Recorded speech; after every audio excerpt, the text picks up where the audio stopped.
If you've ever opened the settings tab in League, you'll know that navigating it can be quite the nightmare. Attempting to find optimal settings can be both time-consuming and frustrating if you don't know where to start. So this video is going to show you some settings that can be beneficial and where to find them. Starting off, we have Quickcast. It's here on the first settings tab, and you can individually select which keys you want on Quickcast. What Quickcast does is it allows you to cast spells without having to click again, so if you know your ability ranges, it's great. As an example, here's Ari's Q without Quickcast, and with Quickcast. Now, if you don't know the ranges of your spells, then there's Quickcast with Indicator on the same page.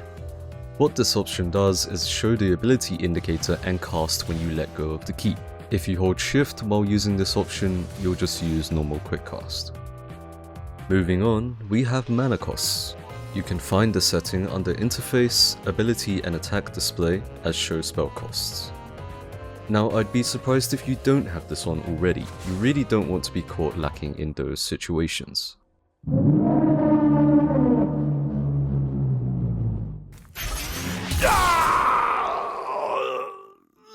All you need is some basic arithmetic skills to match. Now we have F keys, which allow you to observe your teammates instantly during a game. They can be found under Hotkeys, Camera Control, Select Ally.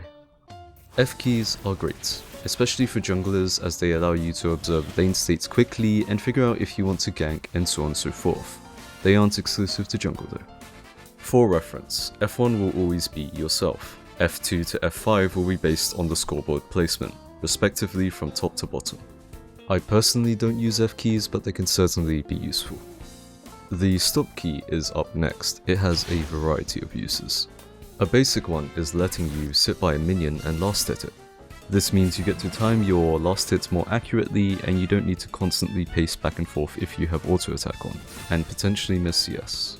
You can also use it to sit by tower range when tanking for dives.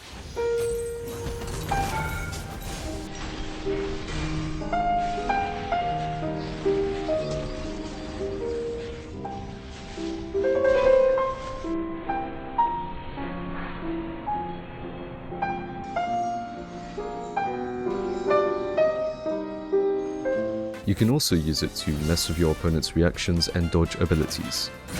It can be especially good for baiting abilities. It plays a key role in playing around Fiora parry as Ornn in this example.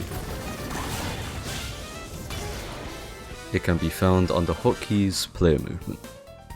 Attack Move is a setting which is great for kiting. We're going to talk about both Attack Move and Attack Move Click.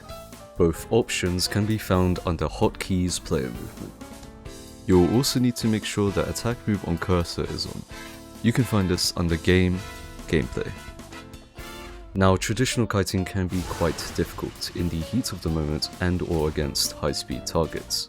If you're not careful, you might misclick and end up walking into your target. Attack Move Click is the simpler solution to this. Use the hotkey when your cursor is near the target and it will auto them. Then right-click back to create space. Rinse and repeat. You'll still need to be somewhat accurate with your clicks, otherwise you'll hit something else. Now, Attack Move is the more complex option. This requires an additional input every rotation you do. The true benefit that comes from this is the displayed attack range. What this does is it lets you maximize the range difference between champions. I would only really recommend this option if you're an ADC player and or want to truly min-max. It's definitely an option that requires heavy investment if you want to utilize it fully. A final important thing to note about Attack Move and Attack Move Click is that they are great against stealth champions. Using either Attack Move allows your champion to instantly auto the enemy champion once they come out of stealth. Target Champions Only is the next setting. It can be found under Hotkeys, Abilities and Summoner Spells, Other. I would also recommend using the toggle option, which can be found under Game, Gameplay. Some people do use this without the toggle though, it's purely preference. It's pretty self-explanatory. Your right clicks and single target abilities can only target champions. This is especially useful for tower dives due to certain camera angles. It will save you from many unfortunate incidents. Please observe.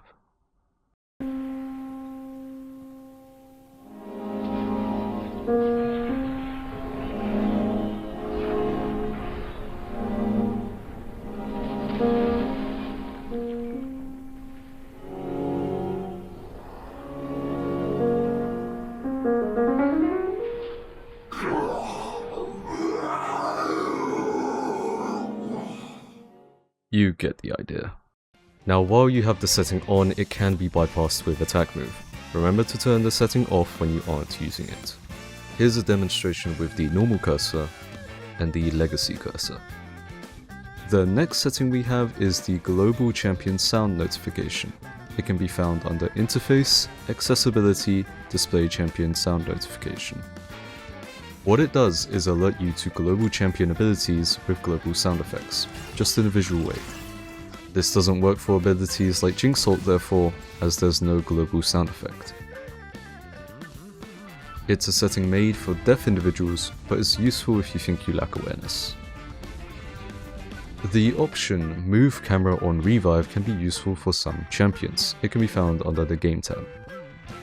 Unchecking this box means that your camera won't center on your champion when you respawn, so if you're planning to use an ult like Gangplanks on respawn, you won't mess up, or even when you're using the teleport summoner.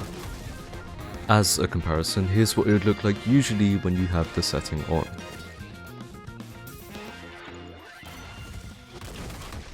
Now, the final quote-unquote beneficial setting we're going to talk about now is auto attack actually, but not in the way you'd think.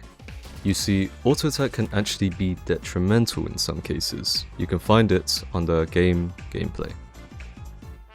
Now, this is a very specific scenario, but let's say you've been routed by an enemy champion under tower and you are in auto range of them. If you have auto attack on in this case, you may end up autoing them and drawing turret aggro. The only way to stop this from occurring is by spamming the stop key, but if you aren't fast enough, you'll just end up taking aggro. The simple solution to this is to just turn off auto attack. Now, if you didn't know already, entering a bush with the setting on will let you auto immediately. So when you have the setting off and right click into a bush, this doesn't occur. But you can still achieve this with attack move, so you don't lose out by turning auto attack off. Also, pull moves will still auto immediately even without the setting on.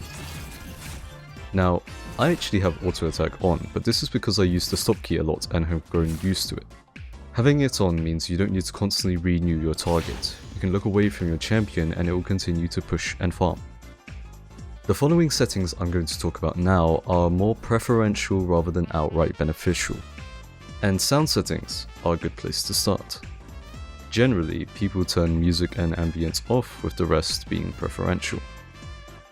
Graphical settings are generally changed for framerate maxing, but a miscellaneous thing you can use is hide eye candy to get rid of minor distracting things like bugs and water ripples. Offsets are also a preferential option found under game camera lock mode, with fixed offset centering around the champion and per side offset centering based on the side you spawn.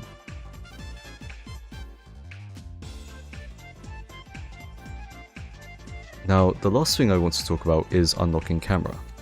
People tend to use two methods, both involving keys under hotkeys and camera control. They either toggle the camera lock and re-toggle to lock again, or they unlock the camera and hold space to center while letting go to look around. Regardless, learning to play with unlocked camera is essential. The method doesn't really matter too much. On a final note, I want to say that you should ultimately place settings to your preference. Go into Practice Tool and take your time having a good look around at the settings I've talked about or to your own curiosity. That's all I have to say. Have a good one.